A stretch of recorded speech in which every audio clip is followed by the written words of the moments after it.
So this is video diary number 1 for my video 1 production class about my experiences and journey throughout COVID-19.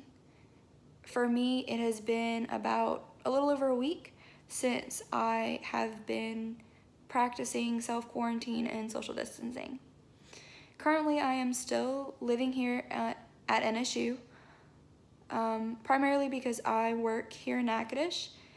And as someone who is financially independent, I really just don't have the luxury to not have a job. And the job that I have whenever I do go back home is waitressing. And so since that's not an option in this current climate, I just opted to stay here and continue working at my job here in Natchitoches and as well as work for the campus. It's just me because my roommate did move out, so it's been pretty quiet. My routine throughout this quarantine has been very laid back. As you can see, it's been a very comfortable quarantine. But my morning routine consists of getting up kind of late, but whenever I am up, I do make it a point to get out of bed and just practice basic hygiene, even though it's just me here by myself, washing my face and brushing my teeth and deodorant and face wash, all of the things that I would do on a normal day. I also try to just pick up around my room and living room, make sure that everything is straight and neat.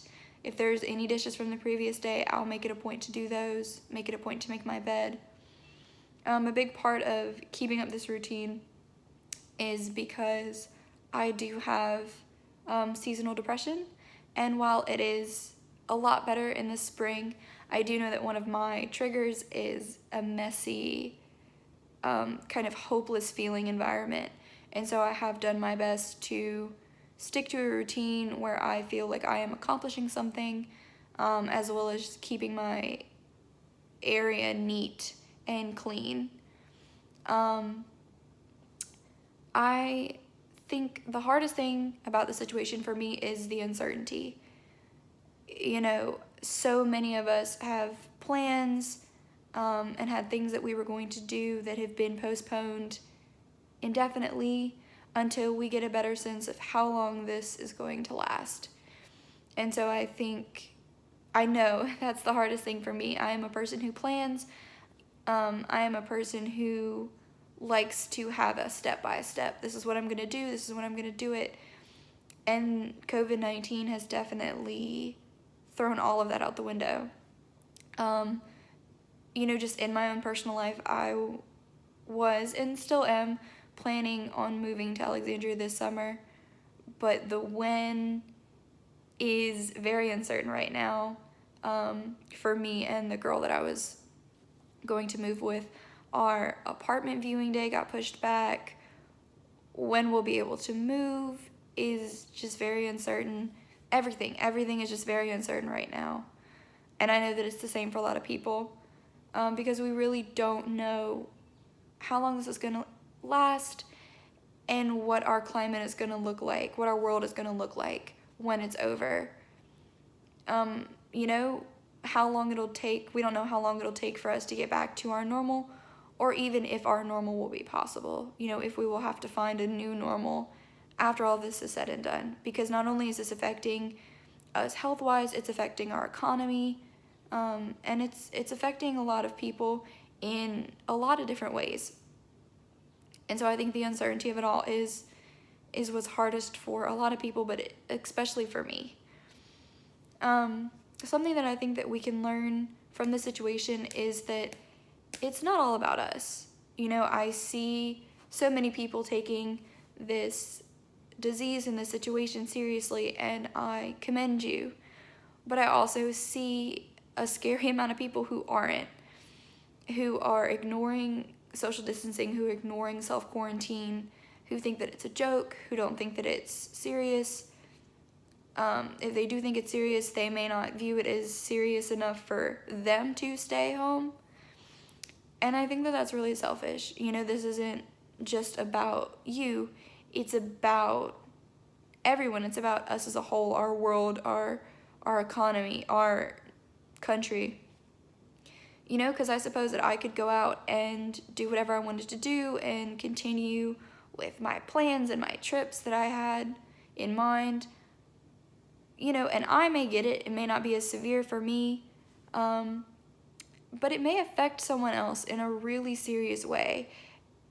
And that affects the people around them. And so I think that a big part of what we can learn through this is selflessness, because at the end of the day, it's not all about you, it's about all of us. It's about maybe taking one for the team, even if you don't know all the players. And I think that that's something that everyone can learn from and get better at. Me as well. The one person that I am going to see first after all this is over is my boyfriend. We have somewhat of a long distance relationship, and we had just gotten into a place where we were seeing each other multiple times during the week. And so that obviously stopped very abruptly with the social quarantine. And not only is he my boyfriend, he is my absolute best friend. And so it is always difficult on me emotionally and mentally when I can't see him and talk with him and just be with him, because his presence to me is so comforting, especially in times of stress. And this is a really big time of stress, so it is definitely hard on me to not see him. My family as well, you know, my family lives about 3 hours from Natchitoches, and so it's hard for me knowing that, like, I can't control what's going on with them, and, you know, how they're reacting to this, and it's really scary to know that this could affect the people that you love when you're not with them. As far as other things, I think that it's just really important for us all to remember that while this is really scary, there are things that we can do to make it better, not only for ourselves, but for other people. And at the end of the day, you know, it's not about us, and it's not about why this is so hard for you. It's about doing what's best for everyone, and doing what's best for everyone in general. And that does mean quarantining and social distancing, as well as taking care of yourself and making sure that, you know, you have people that can support you emotionally and mentally, and making sure that throughout this quarantine, you are taking care of yourself as well as other people.